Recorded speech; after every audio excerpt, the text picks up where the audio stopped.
राधे राधे। राधा रानी की कृपा आप सब पर बनी रहे। हर हर महादेव। आज की इस वीडियो में हम मासिक शिवरात्रि की व्रत कथा सुनेंगे। तो हम अपनी कथा शुरू करते हैं। कोई भी व्रत बिना उस व्रत की कथा को पढ़े या सुने अधूरा माना जाता है। हर महीने के कृष्ण पक्ष की चतुर्दशी को यह व्रत रखा जाता है। इस व्रत का विशेष महत्व माना जाता है। मान्यता है कि शिवरात्रि व्रत करने से व्यक्ति के सारे कष्ट दूर हो जाते हैं और भक्त को शिव की असीम कृपा प्राप्त होती है। मासिक शिवरात्रि के दिन शिव जी की विधि विधान से पूजा करने के बाद शिवरात्रि की कथा पढ़नी या सुननी चाहिए। तो हम शिवरात्रि की कथा शुरू करते हैं।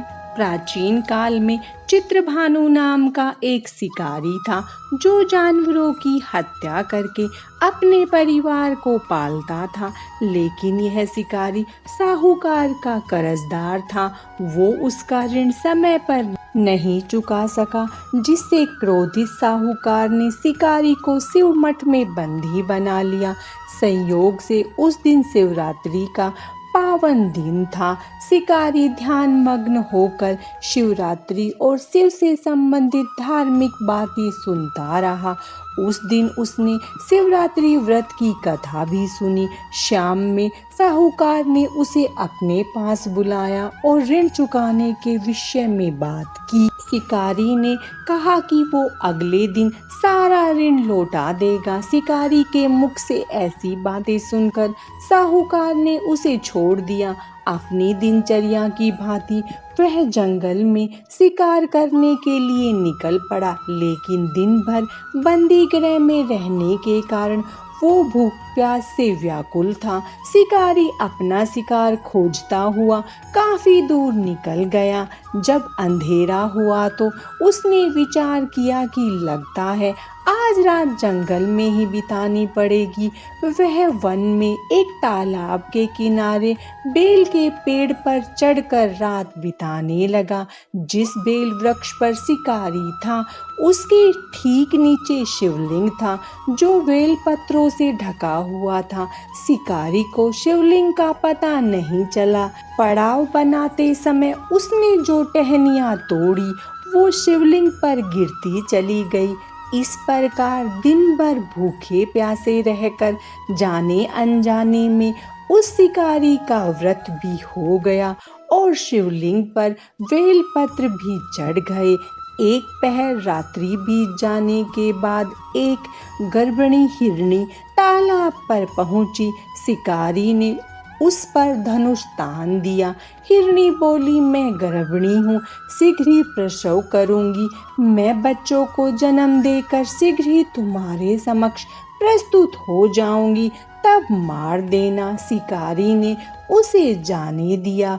प्रत्यंचा चढ़ाने तथा ढीली करने के समय भी कुछ बेलपत्र अन्यास ही टूटकर शिकारी के हाथों से शिवलिंग पर गिर गए। इस प्रकार उसने प्रथम पहर का पूजन भी संपन्न कर लिया। कुछ देर बाद एक और हिरनी वहां से निकली। शिकारी ने उसे देखकर धनुष पर बाण चढ़ाया। तब हिरनी ने विनम्रता पूर्वक निवेदन किया, हे शिकारी, मैं थोड़ी देर पहले ऋतु से निर्गत हुई हूँ, कामातुर विरहिणी हूँ, अपने प्रिय को खोज रही हूँ। मैं वचन देती हूँ कि अपने पति से मिलकर शीघ्र ही तुम्हारे पास आ जाऊंगी। शिकारी ने उसे भी जाने दिया। 2 बार शिकार खोकर शिकारी परेशान हो गया। वह चिंता में पड़ गया। अब धीरे धीरे रात्रि का आखिरी पहर बीत रहा था। इस बार भी शिकारी के धनुष से लगकर कुछ बेलपत्र शिवलिंग पर गिर गए तथा इस तरह से दूसरे पहर का पूजन भी संपन्न हुआ। तभी एक और हिरनी अपने बच्चों के साथ वहां से निकली। शिकारी ने धनुष पर तुरंत ही तीर चढ़ा दिया। वह तीर छोड़ने ही वाला था कि हिरणी बोली, हे शिकारी, मैं इन बच्चों को इनके पिता के पास छोड़कर लौट आऊंगी। इस समय मुझे मत मारो। शिकारी हंसा और बोला, सामने आए शिकार को मैं कैसे छोड़ दूं? इससे पहले मैं 2 बार अपना शिकार छोड़ चुका हूँ। मेरे बच्चे भूख प्यास से परेशान हो रहे होंगे। हिरणी ने फिर कहा, जैसे तुम्हें अपने बच्चों का मोह है, ठीक वैसे ही मुझे भी अपने बच्चों की चिंता है। हे शिकारी, मेरा विश्वास करो, मैं इन बच्चों को इनके पिता के पास छोड़कर शीघ्र ही आ जाऊंगी। हिरणी का दुख से भरे स्वर सुनकर शिकारी का दिल पिघल गया। उसने उस मृगी को भी जाने दिया।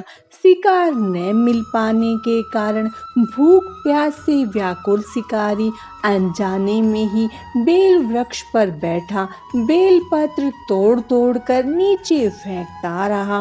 पो फटने को हुई तो एक हष्ट पुष्ट मर्ग आते दिखाई दिया। शिकारी ने सोच लिया कि इस बार वो इसका शिकार अवश्य करेगा। शिकारी की तनी प्रत्यंचा देखकर मर्ग बोला, हे शिकारी, यदि तुमने मुझसे पूर्व आने वाली 3 मृगियों को मार डाला है तो मुझे भी मारने में विलंब करो, क्योंकि मैं उनका वियोग नहीं सह पाऊंगा, क्योंकि मैं उन हिरनियों का पति हूँ।